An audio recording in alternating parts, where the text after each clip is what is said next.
고등학교 1학년에 무너진 애들이 보면 저는 감이 오거든요. 1학기 중간고사 칠 때쯤 되고 치고 나서 느낌이 딱 와요. 1학년 때쯤에. 왜냐하면 고등학교 3학년 때의 텐션이 보여요. 지금은 교육과정이 바뀌어서 모든 영역을 다 보게 됐잖아요. 한쪽으로 평준된 아이들보다 골고루 잘하는 그런 아이들을 이제 선호한다는 뜻이거든요. 수능에서도 그걸 보겠다는 뜻이고요. 아이가 관심을 보인다면은 보호자분이 지원해주는 게 맞는 것 같아요. 그런데 그냥 단순히 고교 학점제 5등급 중요하다던데 정보 1등급 받으려면 미리 시켜야겠네? 이런 의도로 해서는 중고등 현장에서 오랫동안 아이들을 직접 지켜봐 오신 선생님 두 분을 모셨는데요.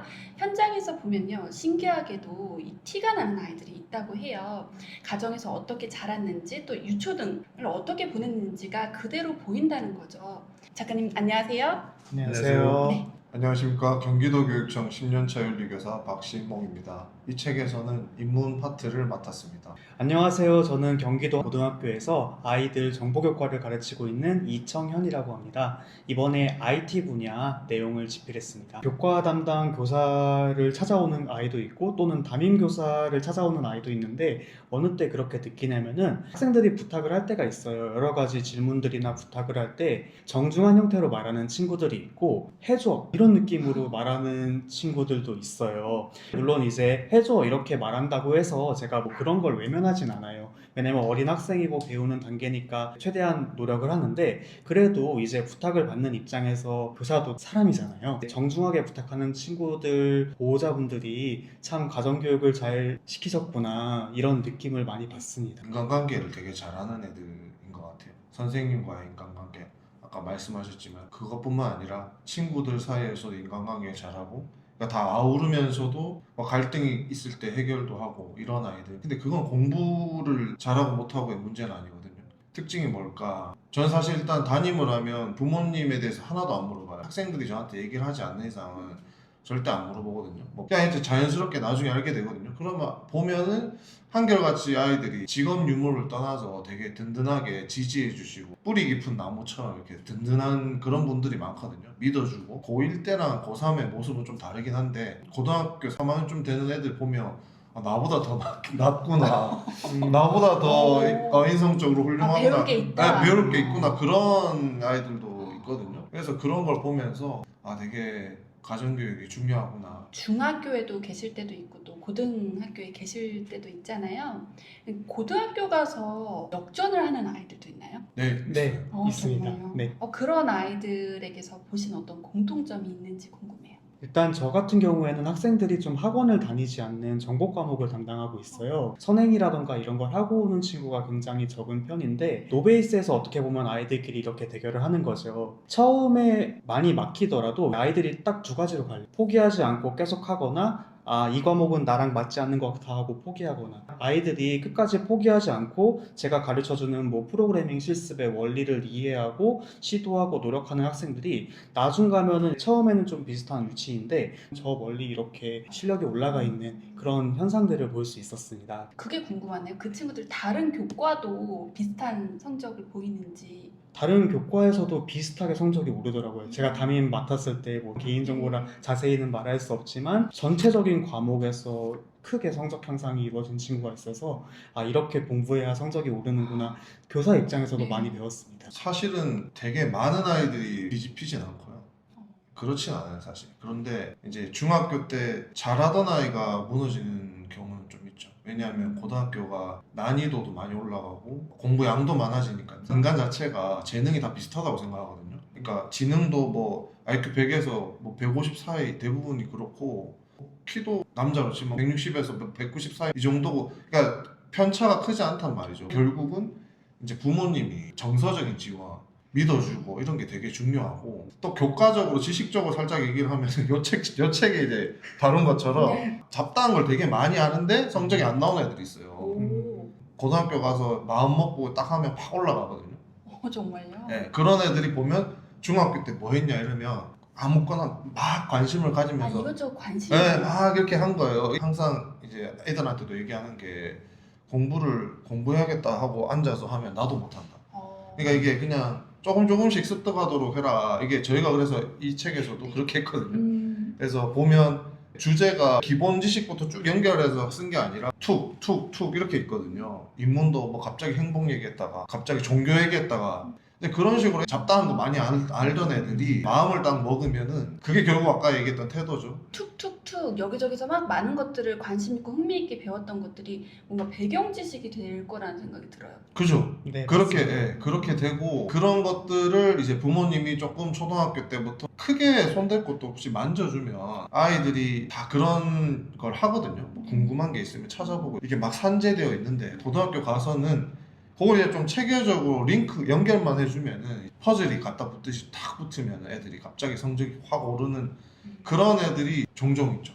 많진 않아요 사실. 갑자기 고등 때 네. 이렇게 딱 집중해서 많은 지식들을 응집하는 그 뿌리에는 네. 그 안정적인 정서가 있을 거라는 생각이 드는데요. 연결하는 작업이 되려면 동기가 생겨야 되잖아요. 예. 근데 아이들은 되게 어른하고 다르게 동기가 단순하고 약해요. 강력하게 내가 막 이게 돼야지 이런 생각을 하는 게 아니라 부모님의 칭찬, 인정, 주위 친구들과의 그런 관계 그게 되게 민감도가 높고 그런 것들 되게 중요하기 때문에 근데 주위 친구들 관계는 우리 아이가 컨트롤할 수 있는 부분이 아니잖아요. 물론 그걸 하면 너무 좋겠지만 아이들이 인간관계에 미숙하잖아요. 가정에서 할 수 있는 거는 부모님이 컨트롤할 수 있는 영역이잖아요. 그러니까 그런 것들을 하는 거죠. 뭐 힘들어 하지 마라. 내가 뭐 그거 실패하면 도와줄게. 이렇게만 얘기해도 저는 된다고 생각해요. 고등학교 1학년에 무너진 애들이 보면 저는 감이 오거든요. 1학기 중간고사 칠 때쯤 되고 치고 나서 느낌 딱 와요. 1학년 때쯤에. 왜냐하면 고등학교 3학년 때의 텐션이 보여요. 이미 엄청 지쳐요. 고3 교실 가면 애들 다 엎드려 자거든요. 그 느낌 알죠? 네, 아침에 다 엎드려서 너무 피곤하니까 이게 계속 쌓이고 밤에 공부하고 하다 보니까 오전에 거의 이제 다 엎드려 자는 그런 분위기가 많은데 이제 고등학교 1학년이고 공부 곧잘 한다고 하는데 학교에서 그런 것들이 보이면 아예 무너지겠구나 그런 생각이 들거든요. 이제 얘는 오히려 초등학교 때부터 너무 엄마가 시켜서 근데 자기는 지금 이게 한계인데 고등학교 가니까 더 양이 많아지고 더 난이도가 높은 거예요. 그러니까 그냥 포기를 해버리는 경우가 생기는 거죠. 그런 경우는 아까 갑자기 오른 애들보다 오히려 더 많은 것 같아요. 저는 이제 중학교에서 근무하다가 고등학교로 올라온 입장인데 지역별로 좀 차이는 있겠지만 가장 많이 고1 때 충격을 받는 학생들이 그 중학교 내신에서 200점 만점인데 190점 이상 받아서 올라왔어요. 그런데 모의고사도 보고 또 이제 내신 등급도 매기니까 생각했던 만큼 위치가 높지 않은 거죠. 그래서 좌절하는 학생들도 많고 충격받는 학생들도 많이 보고 했는데 중학교 때는 고등학교 때에 비해서 점수라던가 등수라는 게 상대적으로 좀 덜 중요하잖아요. 그래서 이제 저는 중학교 자녀를 둔 부모님들이 저에게 조언을 요구하시면 이렇게 말을 해요.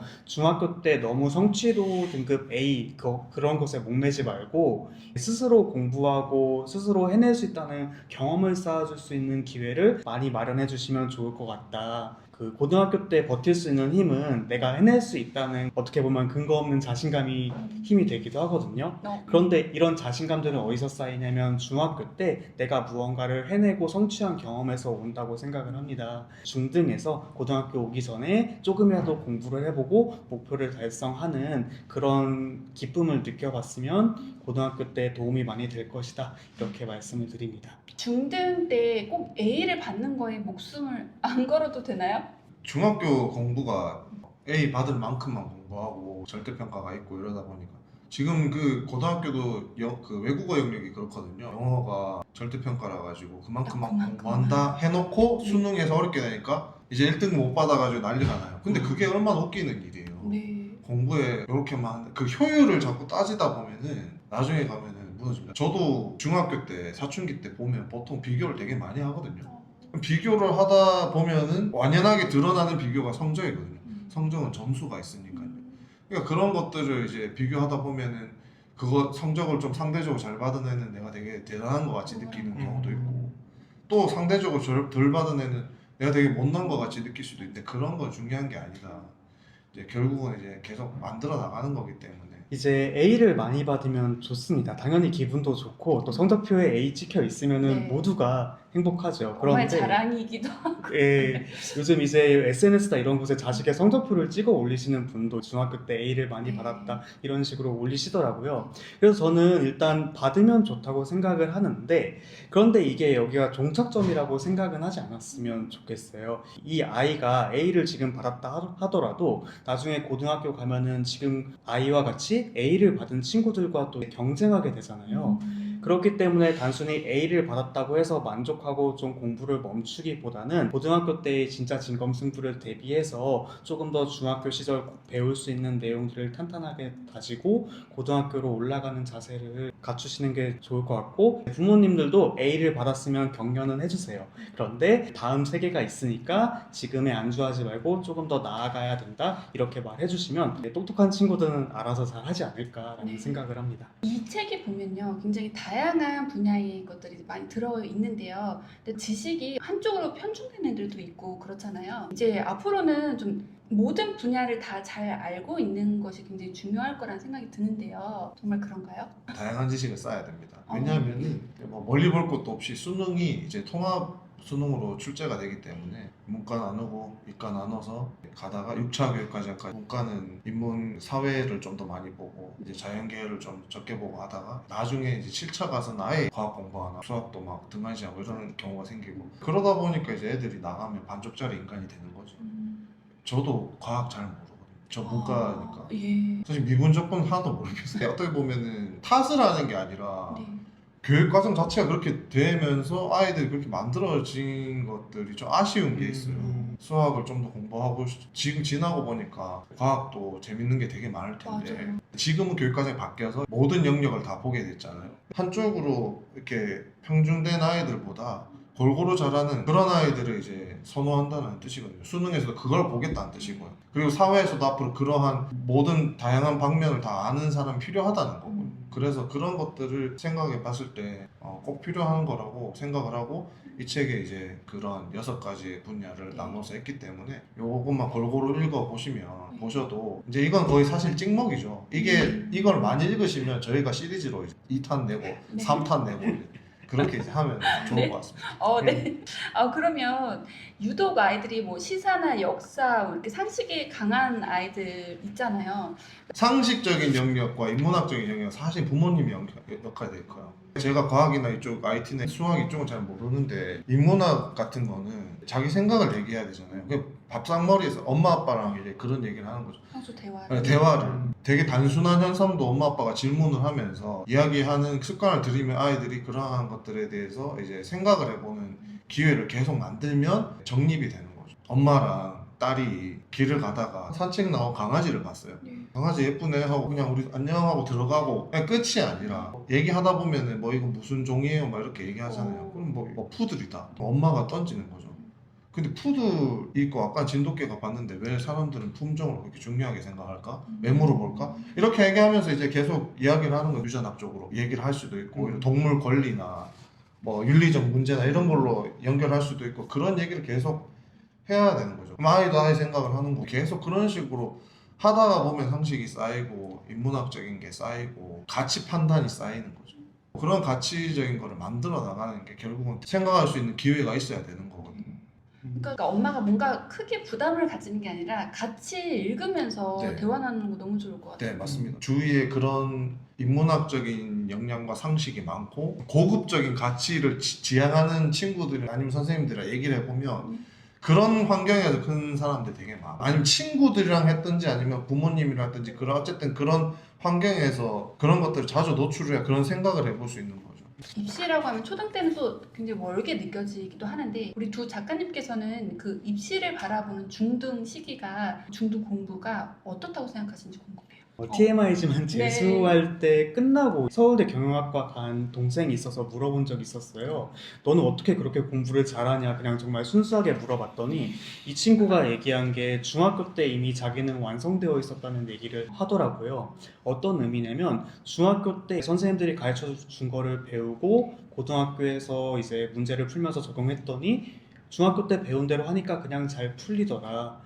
그래서 고등학교에서도 공부를 잘할 수 있게 되었고 누가 물어본다면 나는 중학교 공부가 제일 중요하다 이렇게 답변을 해주더라고요. 그래서 사실 저 같은 범인 입장에서는 좀 놀랐어요. 이게 그냥 단순히 고등학교 때 어떻게 공부했고 이런 얘기를 할 줄 알았는데 중학교 때 공부한 얘기를 한 게 굉장히 인상 깊었고 그게 어쩔 수 없는 게 이제 교육과정이 나선형 교육과정이기 때문에 중학교 때 배운 게 결국은 좀 더 심화된 형태로 고등학교에서 나와요. 그래서 저는 가정에서 중학교 공부에 신경을 많이 써주셨으면 좋겠어요. 물론 학생의 진로는 다양하고 모든 학생이 공부를 할 필요는 없다 생각을 해요. 하지만 일단 이 학생이 공부를 해서 수능을 보겠다 이런 의지가 있다면은 저는 중학교 공부부터 가정에서 많이 신경 써주시면 좋겠다 이렇게 말씀을 드리는 편입니다.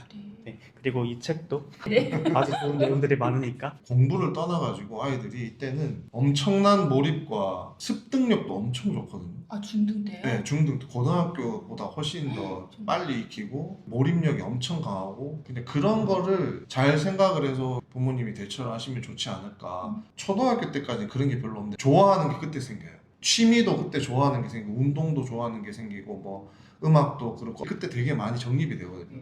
깊게 들어가고 이런 것들이 되게 강하기 때문에 그런 특성을 잘 알고 서포트하는 게 좋지 않을까라는 생각을 하고 좋게 이용을 하라. 네, 좋게 이용.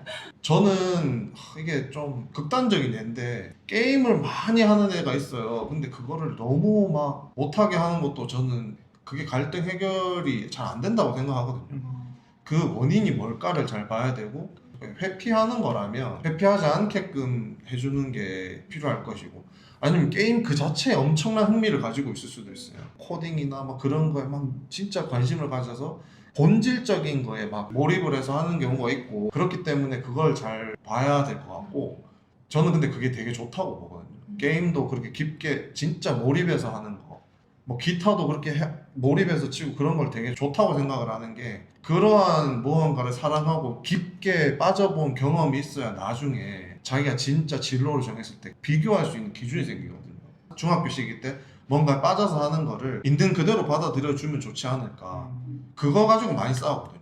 부모님이 어떤 병동성과 아이들의 그 민감도와 이런 것들을 잘 캐치를 한 다음에 공부도 연결을 해서 해주면 이제 좋지 않을까. 게임 얘기가 나와서 저는 이제 정보교과다 보니까 예. 아무래도 컴퓨터를 쓰는 수업을 많이 하고 또 게임에 깊게 빠지는 친구들도 많이 만나요. 부모님께서 게임을 하는 걸 안 좋게 보실 수는 있어요. 그런데 그냥 무조건 게임 하지 마 이런 식으로 접근하는 것은 아마 아이들이 게임을 끊는데 큰 도움은 안 될 것 같고요. 왜 이 아이가 게임에 빠지게 되었는지를 한번 부모님들이 생각을 해보셔야 조금 더 나은 결론이 나오지 않을까 생각해 봅니다. 네, 그럼 정말 그 우리 작가님들의 자녀분께서 게임에 빠진다라고 하면 보통 뭐 이렇게 갈등을 겪는 사람들처럼 하지 마 이렇게 하지 않으실 수 있나요? 하지 마 하고 차단을 하는 게 아니라 게임을 빠지는 것도 다 이게 천천히 이렇게 단계가. 예, 이렇게 가는 거잖아요. 그러면 이걸 소거해 나가는 것도 천천히 소거를 해야 되는 거죠. 저도 겜돌이거든요. 아, 정말요? 저도 게임을 막 25시간씩 했어요.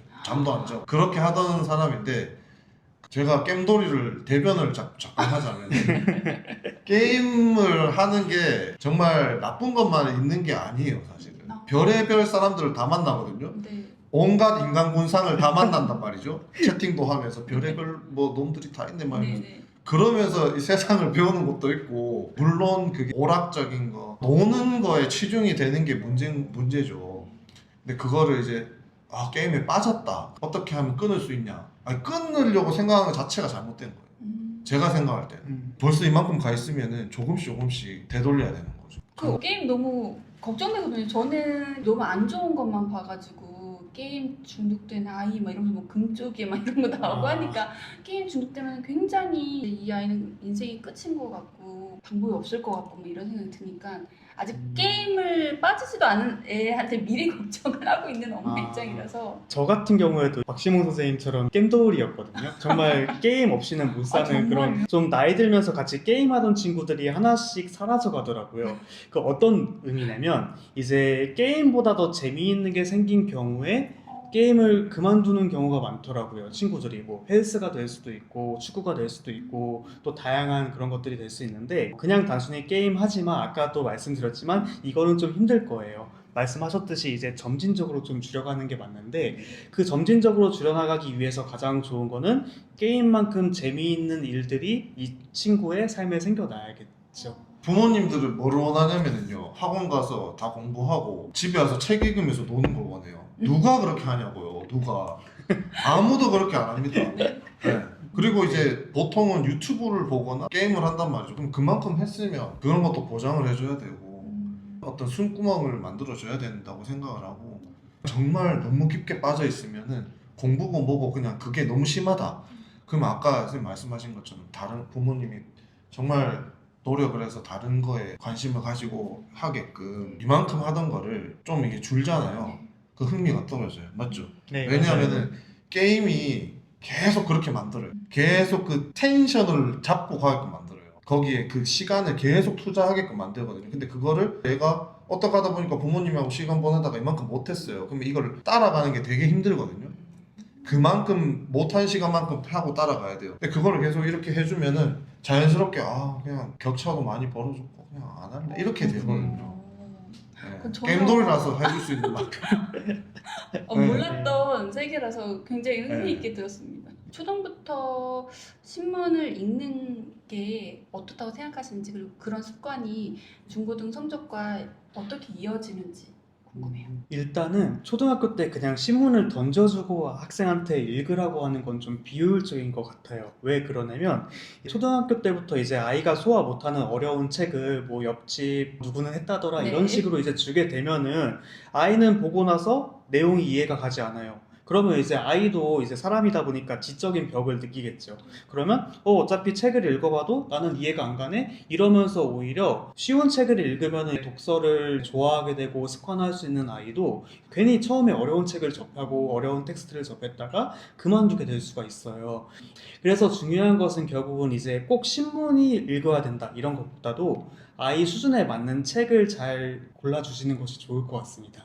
그래서 중학생들에게는 역시나 네, 수능을 넘나드는 중등신문 읽기가 네. 아주 좋은 책이라고 생각을 합니다. 옛날에 아는 동료 선생님이, 초등학교 선생님이 특정한 신문을 가지고 했는데 학부모님이 왜 그쪽에 신문을 하느냐, 그때 이걸 안 한다고 하더라고요.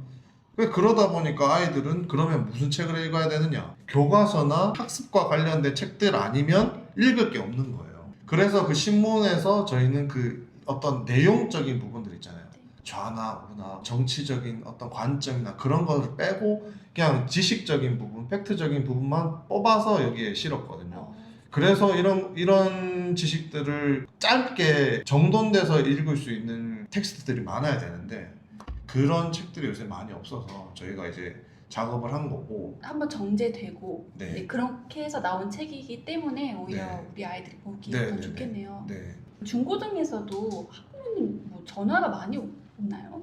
좀 큰 일이라면 당연히 이제 제가 전화를 드릴 수도 있고 혹은 보호자분께서 먼저 전화를 주시는데 고등학교에서는 좀 많진 않았는데 이거는 일반화할 수가 없어요. 왜냐면 정말 사바사 학과학 이렇기 때문에. 고등학교는 네. 민원이 확실히 적긴 해요. 전화가 오히려 제가 많이 하죠. 어. 담임이 보통 전화를 하죠. 아. 네, 얘 왜 안 오냐. 저도 지금 애를 키우지만 관심이 100이었다가 점점 줄고, 부모님들의 네, 이게 쭉 줄어요. 이제 그래서 그거에 비례해서 민원도 줄어드는 거예요. 학교마다 그건 다르겠지만 이제 뭐 학부모회 같은 것도 뭐 초등학교 저학년 거의 대부분 가시잖아요. 그렇죠. 근데 고등학교 3학년은 뭐 몇 분 안 오시고, 저도 그렇고 이채현 선생님도 마찬가지일 텐데 좀 힘든 학부모님을 만나는 거는 무조건 있어요. 근데 확실한 거는 고등학교 교사보다 중학교 교사가 그런 민원이 더 많고 그 중학교 교사보다는 초등학교 교사가 더 많다고 생각을 하고, 뭐 유치원은 사실 잘 모르겠는데 유치원도 많을 거라고. 코미디언 이수지가 그거 맞아요. 하셨잖아요. 그게 공감을 많이 샀다고 하는데 그렇게 되는 거죠. 경험상 중학교에서 학부모님들의 관심이 확 떨어질 때가 있어요. 시기가 첫 시험을 보고 결과가 나왔을 때 학부모님들 관심이 이렇게 떨어지는 그런 시점이 오더라고요. 그래도 첫 시험을 혹시라도 못 봤더라도 그게 아이의 마지막 점수를 결정짓는 건 아니기 때문에 학부모님들이 절대 놓지 마시고 꾸준히 관심을 가지고 봐주셨으면 좋겠습니다. 교사 입장에서 저희가 다 현직 교사잖아요. 학부모님들한테 드리고 싶은 말씀은 잘못을 했을 때 교사가 말을 할 수 있어야 되는 거예요. 근데 그거를 학부모님들이 서운하게 생각하고 그렇게 말씀을 하시면 저희도 안 하게 되는 거죠. 잔소리 하려다가 그냥 하지 말지. 내가 뭐 이렇게 되면은 이게 과연 누구한테 좋을 거냐. 그러니까 지금 이 말씀 들으니까 오히려 네. 내 아이에게 조언이 되고 도움이 될 그 말을 못 듣게 될 수도 있겠다라는 그죠. 그러니까 학부모님들은 저희를 낮은 사람처럼 생각하는 분들이 있는 것 같은데 그렇게 절대 생각을 하면 안 되는 게 부모의 역할을 대신하는 거예요. 보호자예요, 저희는. 저희는 학교 안에서 일어난 일 다 책임지고요. 아이들 올바르게 키우기 위해서 마음을 먹고 사범대에 들어간 사람들이거든요. 희생이라고 얘기하면 스스로 얘기하면 웃기는 말일 수도 있는데 그런 사명감을 가지고 아이들을 대하는 거고 바르게 교육을 시키기 위해서 노력을 하는 건데 담임을 해보면 느낌이 오잖아요. 학부모님이 조금 힘든다. 그러면 오히려 얘한테는 조심하게 되는 거죠. 그런 말 안 하는 거죠. 그냥 냅두는 거죠. 근데 그게 과연 좋을까라는 생각이 드는 거죠. 너무 억울하거나 화가 나는 일이 있더라도 조금 이성적으로 생각을 해서 학교를 믿어줬으면 좋겠다. 결국은 신뢰의 문제인 것 같네요. 네. 전에 학교에 동료 선생님들한테도 질문 받았던 게 이제 뭐 AI다 정보가 중요해진다 이러면서 코딩 선행 교육을 해야 되냐 물어보시는 분들이 많으셔서 네. 간단하게 얘기를 너무 하자면 좋은데요? 네. 아이가 관심을 보인다면은 보호자분이 지원해 주는 게 맞는 것 같아요. 그런데 그냥 단순히 고교 학점제 5등급 중요하다던데 정보 1등급 받으려면 미리 시켜야겠네? 이런 의도로 해서는 아마 좋은 결과가 나올 것 같진 않아요. 굳이 관심을 보이지 않는 상황에서 그냥 1등급 받겠다고 선행시키는 것은 저는 조금 비효율적이라 생각하고 학교의 정보 선생님들 열심히 잘 가르쳐 주려고 노력하고 계시거든요. 수업 시간에 열심히 하면 충분히 1등급 받을 수 있는 과목이 정보니까 다른 과목은 모르겠지만 정보는 굳이 무리해서 선행을 시킬 필요는 없을 것 같다라는 생각이 들었습니다. 이거 굉장한 꿀팁이네요. 네. 이 수능을 넘나드는 중등 신문 읽기 초등 6학년 아이들이 읽어도 좀 좋을 것 같다는 생각이 듭니다. 너무 좋죠. 네, 미리 중등을 초등 고학년 아이부터 또 중등 아이들까지 모두 추천해 주시는 책 맞으시죠? 네, 맞습니다. 네, 많이 관심 가져주시길 바라고요. 오늘 또 이렇게 좋은 말씀 해주셔서 정말 감사드립니다. 감사합니다. 감사합니다.